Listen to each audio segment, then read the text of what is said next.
We'll be seeing you on that foreign show. We'll be seeing you. We'll be seeing you every Friday here at TFS. That foreign show.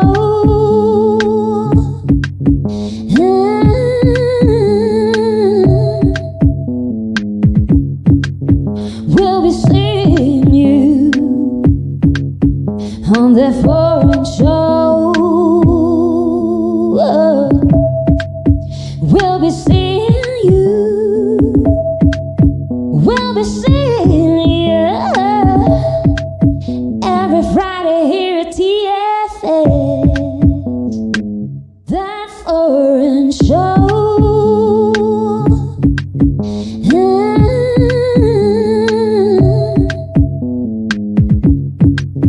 We'll be seeing you on that foreign show. We'll be seeing you. We'll be seeing you every Friday here at TFS. That foreign show.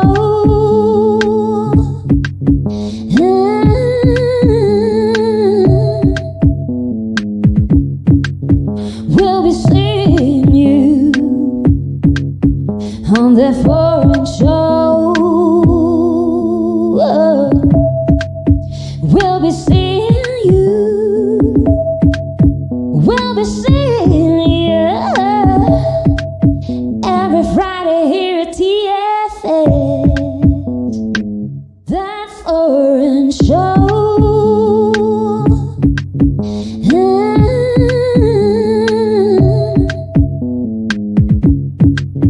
We'll be seeing you on that foreign show. We'll be seeing you. We'll be seeing you every Friday here at TFS. That foreign show.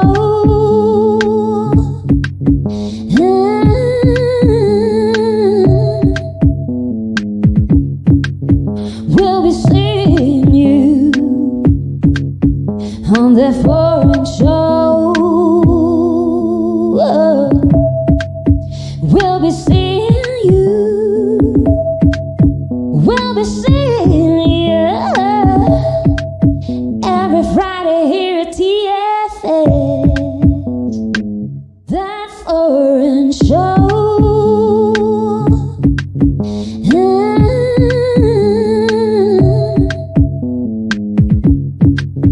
We'll be seeing you on that foreign show. We'll be seeing you. We'll be seeing you. Every Friday here at TFS. That foreign show.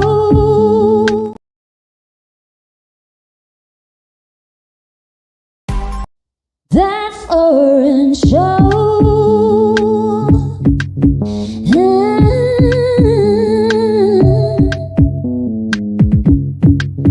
We'll be seeing you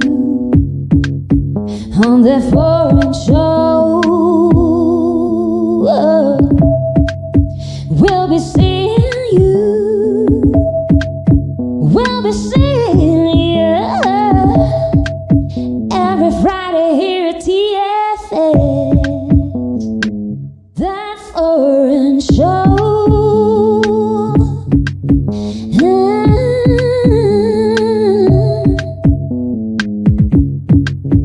We'll be seeing you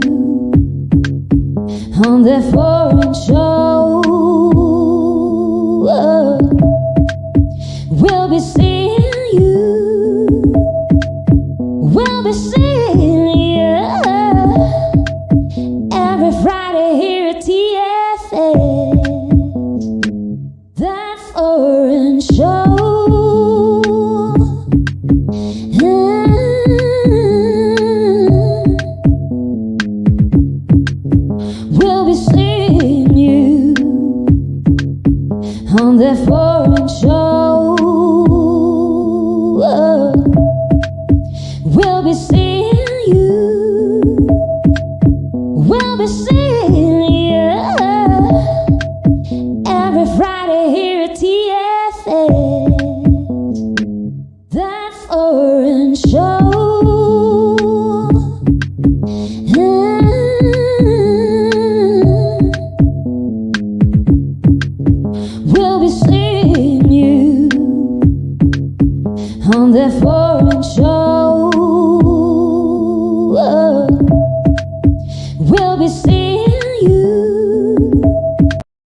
ADR Networks presenta.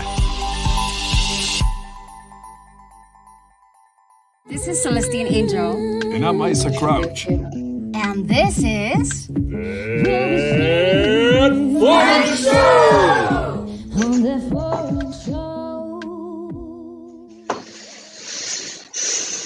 What's up, ladies and gentlemen? Welcome to the show.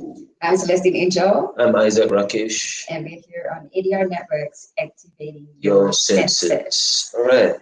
All right, we're going to start with That Insider, the first segment of our show. And this one is introduction. Today's an introduction to a language school. Actually, I think it's just Laka Ele, that's his name, and another lady. Right. And they are doing all kinds of things for teaching language. That the idea for them is that they will help you to immerse in Mexico City. It's language teaching that is very functional. That you know all the slangs. What does this mean? And they also bring you around. It's an immersive process, as I said. Yeah, so on their Facebook page, they actually talk about learning the language through tours. Mm-hmm. So I guess they organize that kind of stuff as well, right? Like they bring people around. Yeah, something like that. It's I think they have different things all the time. So you the idea is that you check what they have going on, and and also they also do like kind of like networking kind of thing, but I'm not sure in what sense it's done. And that is completely free. It's to come together like a community, like an event, a get together. Mm-hmm. That's cool. Completely free. Also, I think like talking about the charges, I think that the language lessons are very cheap. You just need to check.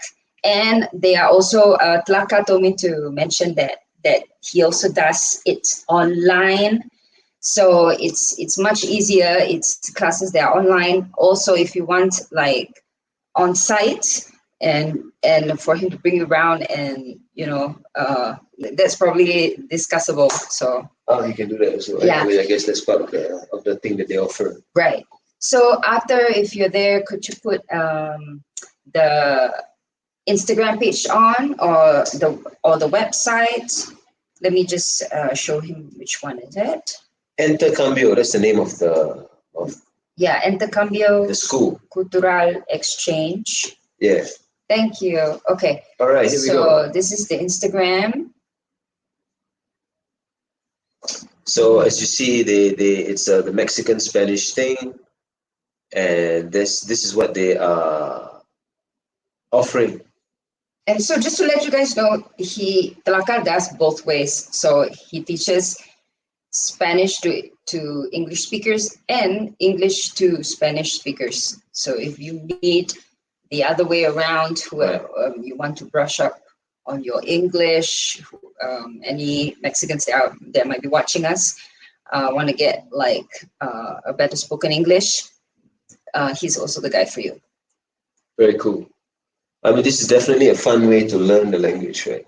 Yeah, and like Tlaka is a really, really nice guy, good vibes and everything. So you definitely enjoy your sessions with him for sure. Okay, so is our guest here yet, Arthur? Do you know? Can we see if? Oh, hey, hello, hi, welcome to the show. We can't hear. Hear well? Yeah, I could hear. I hear nothing. Yes, pretty soft. Sorry, turn this up. Okay, yes, I can hear you now. Okay, testing. Okay, can you hear hi. us? Yes. Great. Perfect. Welcome to the show. Let me turn it up a bit more. This time you got a gray kind of background. Yeah, now we have the same.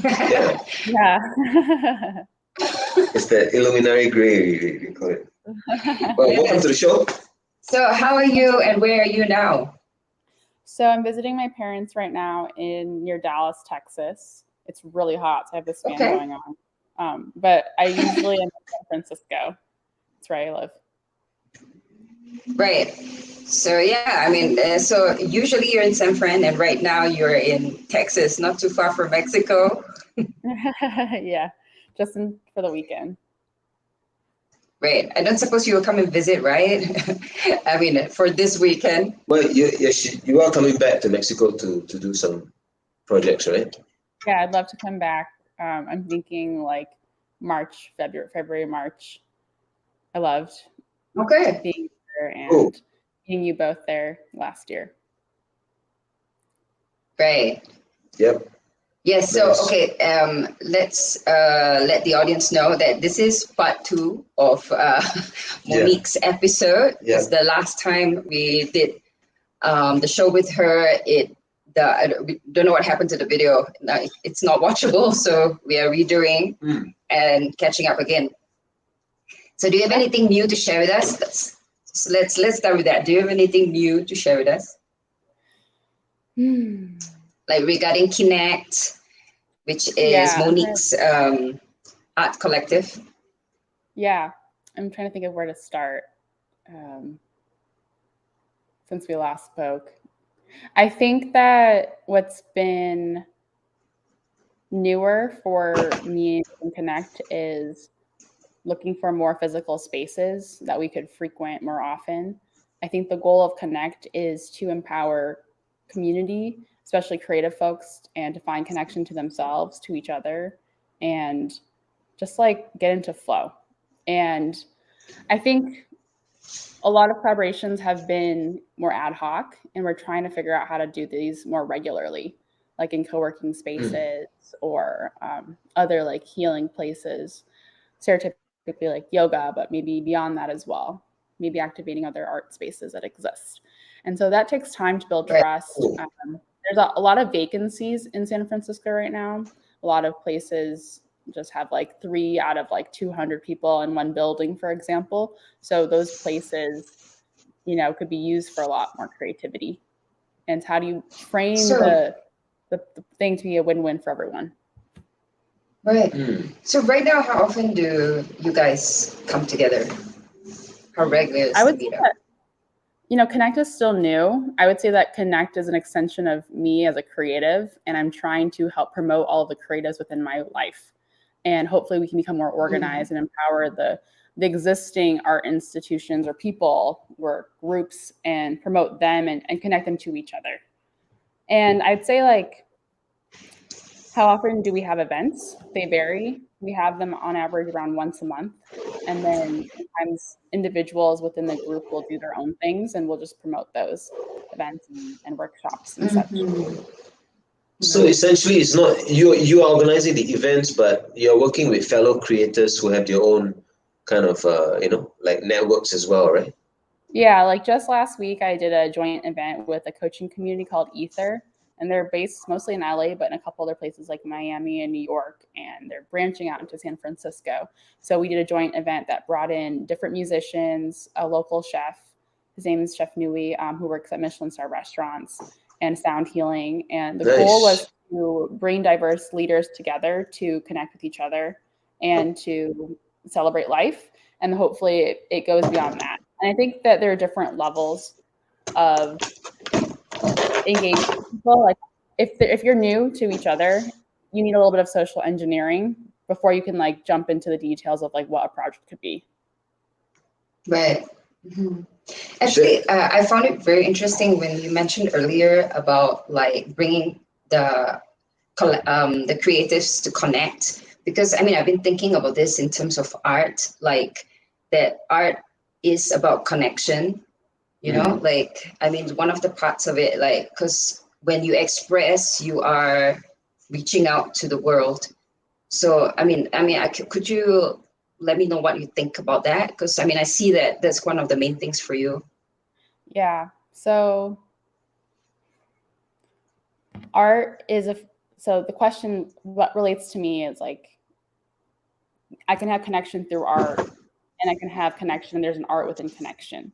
So I think that there are many layers of how to answer this question. So Okay. I'll start with the first one, like the art of connection within people. So I would consider myself a social engineer where I like am hyper aware of like people's skills, needs, interests. And when I'm curating different events, I'm trying to help people match with that. Whether it was through like an intake process where I learn about what they're looking for, what their intention is. Every event I try to have is really highly intentional. And we have very specific containers where we open with like a group circle and then we close. So there's like this presence that we all hold in the space that we're in together. And then when you can take art with the creatives, it's taking that intention and then like making something out of it. And so I did a shoot recently with different folks, including someone named Cece, who's an incredible photographer, and another friend, Jason, who's also another amazing photographer. I've worked with them for many years, and I've worked with them independently. And so that this was a new project where we had different API, Asian Pacific Islander women, take up. So we came together to first just an intention of like why we're here. We're here to celebrate a sisterhood of empowerment, of shedding away the stereotypes and the boundaries that people have put around us and minimizing and limiting those limiting beliefs that may echo in our minds. And how do we express that through photos? A lot of people that I brought together weren't ever models before, and just helping coach them through that process, like getting comfortable, like just like, you know, dressing in authentic cultural clothing and posing in ways that are a lot more modern and maybe a little bit more aggressive than what you would expect of a standard Asian American in a cultural dress. And not that's pretty cool. Yeah. Like, I mean, you're doing that like on purpose, right? To kind of break all the like stereotypes and all that. Yeah. I think like what I want for the world and what I hope for Connect is that we bring diversity together. And we've seen it through things like sports, that people can come together, but we can see it through art too, and music, where we can celebrate all of those cultures. And that's something really exciting to me. And I would also love to push the lines of connection in society beyond just race, but also with age and income and all of those different dimensions that we classify how people are different from each other versus what do we have together is we have creativity, we have joy. We want to celebrate each other. Right. So like on the connection topic, like relating back to Mexico. So it's cool that like, you know, you're like, I mean, the question is mainly about like when you travel, so you have the interest to connect with the artists like in the other countries and then see what comes out from there, you know? So, I mean, I think that, I mean, there'll be the vibe of San Francisco, of the collective that you got there, and then like what you're building up here in Mexico. So do you have ideas for that? Like the next time you come, what you're going to do? Yeah. Well, we could brainstorm right now together. Yeah. Yeah, because you do. I mean, you carry the vibes with you, right? Wherever you go. Yes. Yeah. I mean, that's what you said. You're a social engineer. I like that a lot. Yeah, that's really cool. Yeah, I'm so honored that you've invited me to speak and that you are putting on this show to celebrate these individuals from all over the world. Like, just for a little bit of background, I'm a daughter of immigrants from Vietnam and Laos. I grew up near Detroit. I live in San Francisco. I've traveled the world a lot. I've connected with folks in Europe, Asia, and now we're talking about folks in Mexico City. And I love connecting with creatives because it's another language where I may not always speak fluently in whatever language they are. Mostly not. I'm just mostly fluent in English. So there's a lot of empathy and like cultural differences that you just have to give the benefit of the doubt. And I'm not perfect. I've made lots of mistakes and I own them. And I want to like take it forward and move forward and like always ensure that I'm giving the right credits, you know, communicating more than what people expect. Even if someone's like, oh, it's all chill. It's like, no, like you actually need to put sometimes contracts down, make sure that like it's there. It's not because we don't trust each other, but it's because we didn't communicate enough. I mean, I'm a product manager by day and people tell me what they want. They never know exactly what they want. And I can't even communicate it properly all the time. So like, in order to facilitate that kind of work, like I have to ask more questions. I have to embrace the curiosity. So to answer like, what could I do in Mexico with you? Well, I'd first figure out like, what's the purpose? What's the why?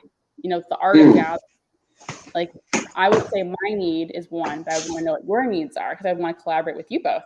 So my need would be to continue to celebrate life and inspire creativity and diversity and connection. And ideally we can do that with authentic relating and through some kind of art medium. So then I want to learn about what you're excited about, whether it's like the way that we connect over what medium. I love food, art, and music combined, if ideal. So I know folks there, and you do too, who are amazing chefs and musicians. Yeah. You know, tons of artists. So how do we combine those elements together?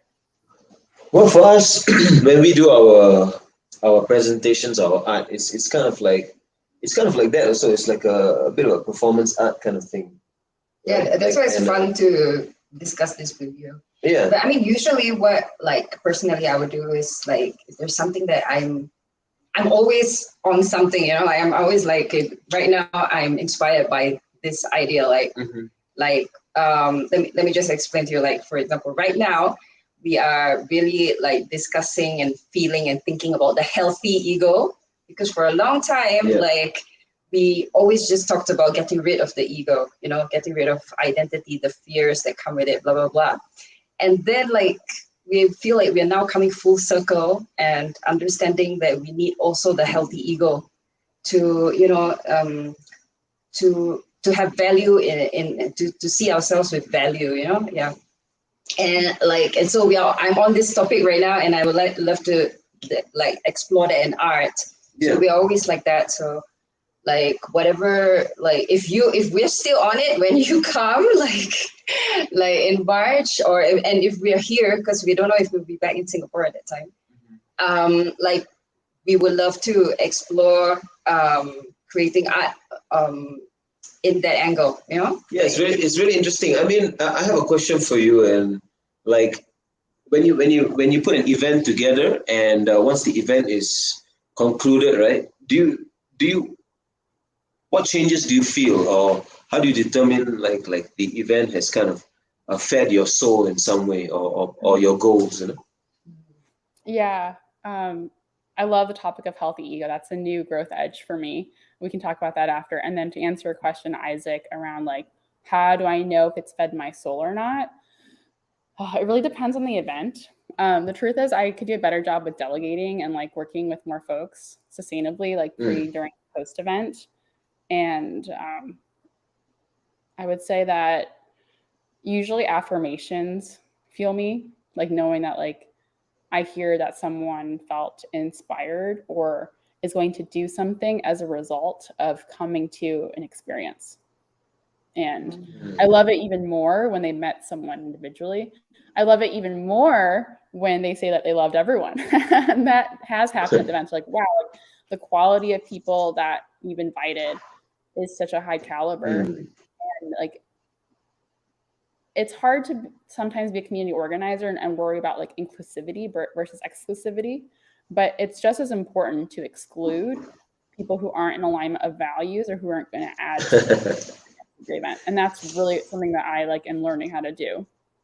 But for real, right? I mean, saying no, you know, and things like that, and I mean, we find a lot of people who are on this path of like self-discovery or the spiritual path. I mean, they have problems with things like that, you know, like functioning in that kind of where your boundaries are and things like that. You know? Yeah. So interesting topic. Yeah, we should definitely do something. So on this topic of the healthy ego, right? Like self-love, blah blah blah. I saw on Instagram that you married yourself. I saw a photo of you and you. Yeah, could you tell us about that? Yeah. So I think for a lot of my life, I wanted my identity and my worth to be validated by other people. And I was in a really long-term relationship at one point for almost 7 years. And I really wanted certain milestones like marriage and kids to like prove that it was like a valid relationship. And I wasn't going to get those. And even then I was like, why did I spend so much time with someone who wasn't in alignment with me? I just was committed. I had made that decision early on. And when I was doing that, I lost connection to myself. I was just serving this identity of being in this relationship. And I really felt stifled for a really long time. I didn't realize that. I had more anxiety and depression, but I just pushed through because as my immigrant parents show me, you just got to push through and you'll get through it. And that's not always like the right thing, but it has gotten me through a lot of things in life. And I'd say like when I decided to like marry myself, I went on this journey for a couple of years of like really trying to invest in myself, like asking myself, what do I want? Going through a lot of therapy, coaching, you know, silent retreats, investing in my art again. And I was like, I freaking love myself. And I want to spend more time with you. And when I take care of myself, I'm just nicer to everyone else. And I just feel better. And it's better for the world. So Yes. And one of the other topics that we were really getting into just a while ago, it's the idea that we are really absolutely already complete, you know. And then when you marry yourself, that is the same vibe, you know. You are complete. You are whole. You are everything. Yeah. So it's almost like that. Yeah. This whole although we are married, right? Yeah, I'm just making a joke. What do you say? I didn't mean, it's like metaphorically. Yeah. Oh, okay. What? She didn't legally. Is that even possible? That's possible. I think it's possible. Yeah. Oh. Okay. So then, okay. Let me research about that and see how that works. You know, like what benefits there are. I'm trying to think also. You become people. Because I mean, it's paperwork in the end, right? There's supposed to be like some kind of like things that come with it, right? So if you marry yourself, I don't know what benefits there are. You know, yeah. Anyway, you were going to ask a question? No, I mean like this on this topic or that this journey that we're all on, basically. There are many words that kind of describe the same thing, you know, like self-love, you know, motivation, you know, inspiration, all these kind of things. And it's almost like we can never tire out of you know coming up with words to describe this thing that we're talking about, you know, like being in the flow, like you said, you know, Ikigai, right? And I guess so. As artists, it's like our job to keep pointing to that spot, you know, to that spot of progress, movement, and this topic that you touched on, Monique, about Asian families having this kind of like you just gotta, you know, kind of a guilt complex in a way where you just have to not talk about your stress and stuff, but kind of just move on. Is that what you were saying? Like, I mean, I know you're talking about like being immigrants, got to be hardworking. You got to like just go for it and don't give up. And so your view on love, you know, has that as well. And you didn't let go even when the relationship wasn't working out, right? That's what you were saying earlier. Yeah, definitely what you both said. So, how do I say? First, I did push through a lot of things without telling people when I struggled, and I still sometimes struggle. But I'm trying to always embrace my courage. And more recently on Instagram, just trying to like share what I'm doing. I have this compulsion to just share, because if I don't share it, then like people don't have the awareness that other people struggle. And it's okay to struggle. And it's beautiful. Like I struggle every day, you know, whatever it is, smaller or bigger, and I can decide how much I want to feel about it. And then in relationships, I think that on a more philosophical level, there's chemistry, compatibility, and choice. And I think in that relationship, I just made a choice. I was like, I'm going to do this. I'm going to stick through it. Like, even if like the compatibility wasn't there anymore. And then I just have a little bit more, I would say like a combination of power, self-esteem, and just like honesty with myself. And just the courage to also break away from things. I mean, when you're with someone for so long as you two have been, you get integrated with one's family. You get integrated with the friends. And when the key relationship ends, obviously so many of those ties just weaken or end. Yeah. Yep. And you feel bad and all that, right? All the guilt. Yeah, and I was especially mostly being in together the community and the families. Yeah. Yeah, but like there was, I mean, I know I completely get that you made a choice, and then so that's why like the way you expressed your love was this way, like we're just going to work it out, we're going to be together, blah blah, right? But like intuitively, I'm sure you had all kinds of warning bells, you know, and like, okay, maybe this is not right for me, but I'm just going to do it this way. Like you had them, right? Like throughout, because there is that that thing going on always as well. For sure. Yeah. No, because like the way I relate would be like, for example, with the one of the producers that we worked with, and the one that we came to Mexico with, definitely right from the start, like that we already knew that like he had issues, there were some problems. We are not going to to work out well together. But like I was always with I need to love everyone, I need to figure out why, like, so, I was always on that like choice, and then just push through my intuitive no-nos, Yeah. So yeah, I think that it was, and this creates toxicity in the relationship, like both ways, from me as well. Yeah. But in the end, you always end up reaching a point where it's like looking back, it's positive, like looking back. Definitely, lessons, like it was meant to be, and everything. Not dissing the dude. Like, not dissing anybody. Very happy that we're here. It's all love, Very grateful, very grateful. And this thing about the positive ego and about taking stress again. If you have a healthy ego, then stress is your friend. In fact, you kind of invite stress. You take on problems to solve them, right? And this is something about coming full circle. You're in harmony with life. You don't need to get off the grid. You don't need to fight the system, or stuff like that. You kind of flow with it, right? Yeah. And that's the beautiful thing about integrating, all parts of yourself. Right. Okay, so just to make sure that we hit the points of this episode, right? Like, I want to talk to you about like Ikigai. Like, it was one of the things that like you mentioned that it's important to you. So let's explore that. Yeah. Yeah, I love talking to you. But how did you? Yeah. So I'll first just define Ikigai in my words. So Ikigai at a high level is my purpose, and the intersections of what I love, what I'm good at, what the world needs, and sometimes what I can get paid for. And getting paid for could be through like friendships or through like shared experiences, not just monetary. And I think for a lot of my life, I've never been at that center point of all of those things, but I found parts within my health tech or my creative or my volunteering or my other activism that combine to that center. I prefer when I can do fewer things well. And I'm at this point of my life where I've got a few spheres kind of coming together.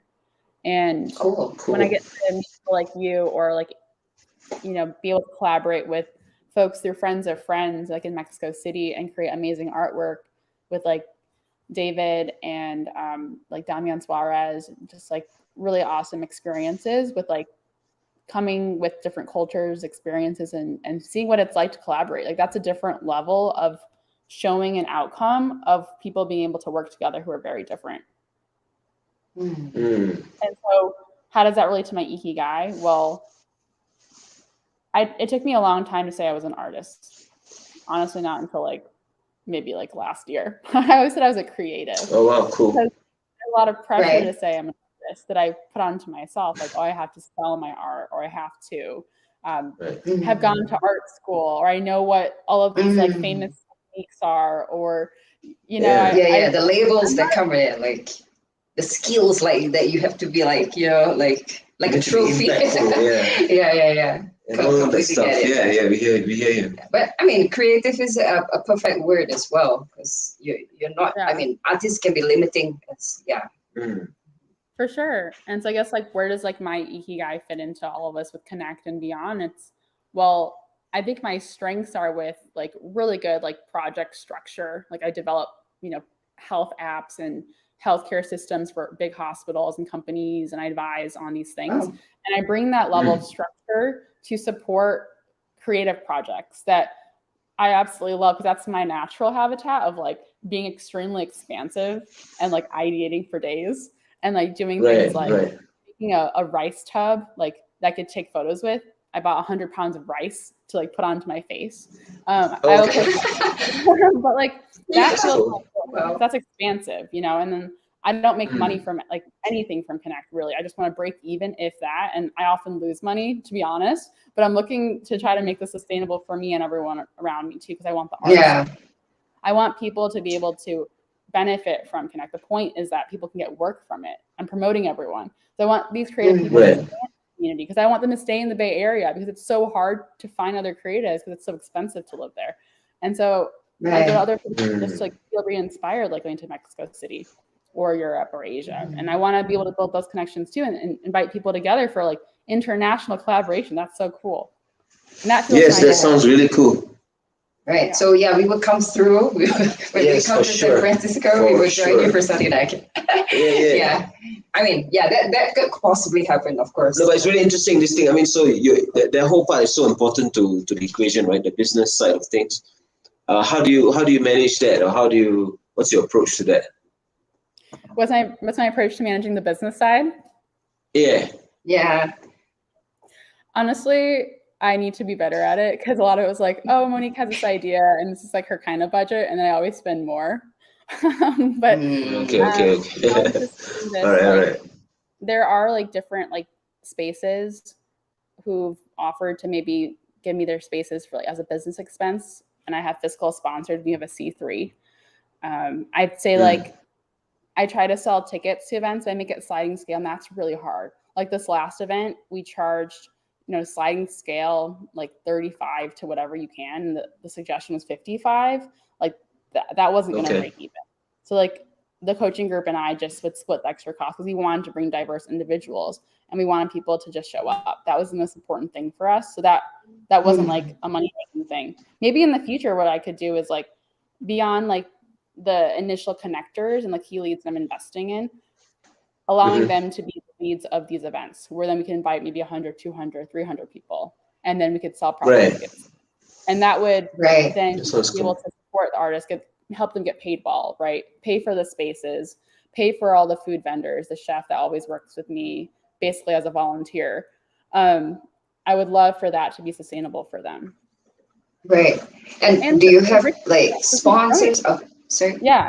And sponsors, or like I would love to find other like rich donors or apply for grants. I've applied to a couple of grants, but you need to apply to a lot. I used to apply for them when I worked at Stanford, and we got like 10% acceptance, and that was actually really high. So that's a lot of grants. That's really cool. Here in Mexico, there are like specific associations for women business owners, or like collectives. I mean, in the US, is there like something like that where they'll give grants, specialized grants and stuff. Yeah, that's pretty cool. That's my next step. And I need help with grants and getting that to sustain well. Yeah, we need. Yeah, especially for arts collectives, like I think they have specifically for that. In Singapore as well, we do have. And for women, as well as I think for like I've seen in the US, like for Asian people, like there's a specific one for Asian people. Okay. Yeah, but I'm not sure what is it called. Yeah, there are actually you mentioned like Asia Pen API. I'm not sure if that's the one, but yeah, it's not right. Yeah, there are a lot. You just gotta apply. Yeah, and like apply a lot. Cool, very interesting. I mean, this whole thing that it's like the art and meeting artists and different networks coming together. Yeah. Right. Yeah. The exact thing that you're doing is actually really cool, because it's like an explosion of art. Just come together and then do something and put it out there. Yeah. And I mean, you mentioned photography as your main the main thing that you do, right? Like, is it something? Could you talk to us a bit about that? Like why photography and what led to that? Yeah, I would say that photography is the main medium, and I like to collaborate. So that's a little bit of just a nuance of what you say. Okay. So I'm actually not a photographer. I'm a photographer too. I'm a mixed media artist. Yeah. So I'm not an expert in one thing. So that's another thing that's like an artist. It's like, what did you specialize in? Like oil, acrylic, ceramics. I would say that like I'm just dabbling in all the things. And I would say that right. piece, it'd probably be abstract tissue paper collage, and then like really colorful photo shoots with different artists. But why do I like photography? Maybe that's what you're getting at. I think that it's an art that transcends through so much time. It's like they say a picture is worth 1,000 words, but like that's so corny to me. I think that pictures just depict an emotion. It's like people's attention span in this like attention economy is so short, and it's like photos are punchy. And I think that you have to be really comfortable in front of the camera for the photos to look good. So what I really love about photography, it's extremely intimate. I hope that one of my strengths when I work with people is I help them feel comfortable as a step one. And then I think as a step two, helping them feel empowered and like powerful so that it shows up in photos. It's as if they never have seen themselves in that way. I like to work with a lot of folks who I would say are closeted creatives. A lot of friends or people who I've just been really inspired by who may not have ever done a photo like that. And I want to help them see themselves like that. Right. So you're really also a movement. You're really also doing a movement for like making everyone connect to their artistic side, right? Yeah. So, I love talking to them, learning about what I want to say too about Connect. It's like all these things. Yeah. And like maybe when you come back to Mexico, like it could be like a Connect thing, you know, like like an extension of what Connect does. Because I think that you are really developing it right now. And there's a new handle for Connect, or like the studio Monique. It's so Connect, right? I just was trying to be fun and do like mochi, like food, and like chi is like energy. So I always try to put in too many things into handles, and like Connect is the handle for it. And the two eyes are supposed to be people connecting, and then Connect represents like connection, kinetic energy. So there's a lot in all the things that I choose. Love it. Yes, cool. I love that when it has its concepts and meaning and like you put thought behind it. Yeah, definitely translates. Yeah. Can you tell us a bit about like an event that you've done? Like, because these things are very, I mean, like to describe what might happen at an event that you do is like anything could happen, right? And because you have artists meeting each other and they're trying to create something new, right? So could you tell us a bit about something interesting? Yeah. So during the pandemic, I got bored, right? And so I put plastic wrap in my entire living room, walls, and ceiling. And with my roommates and a close crowd of friends, I did a UV art party with music. Wow. So, I like that. All the lights. We bought UV lights, UV paint, painted ourselves, painted canvases, and just like expressed ourselves and like splattered paint on the walls that were usually pure white. And so I did this again recently with a bigger group of people with a combination of like questions to support each other and like learning about each other, and then again different art materials in UV light spaces. And I would love if we could work together to get a big warehouse and then let people with like big bass music and like other forms of music, and maybe like some sound healing and I'm thinking that and we actually know a big warehouse. No, she's not warehouse. It's a perfect space. It's like an empty cinema. Like I think it would be perfect. Yeah, but you know what? Like that's exactly how I picture like your events, like art parties. You know, I think like Connect is like a big art party. People love to go for art parties. Like you definitely, I mean, it could be completely sustainable. Like you charge like an entry, and then you go in and like all the materials are provided, and then people just go crazy in there, and then like a videographer takes the whole thing, and a photographer, and then after that you have all your materials, right? Yeah, wow. And like to have it curated properly, right? I mean, that's the key also, right? To have the experience kind of curated, no, like to what it is, what it actually means. Like for us, when we do our live shows, we're going for pretty much the same kind of thing.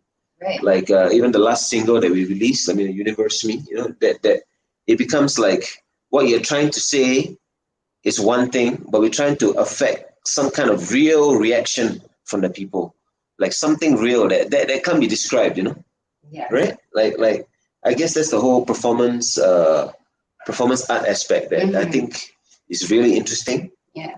So yeah, this thing like that we could discuss like before you come back, like it could be like a art party pop-up, right? And then yeah, we can plan all the details. Yep. Yeah, and make it a real event.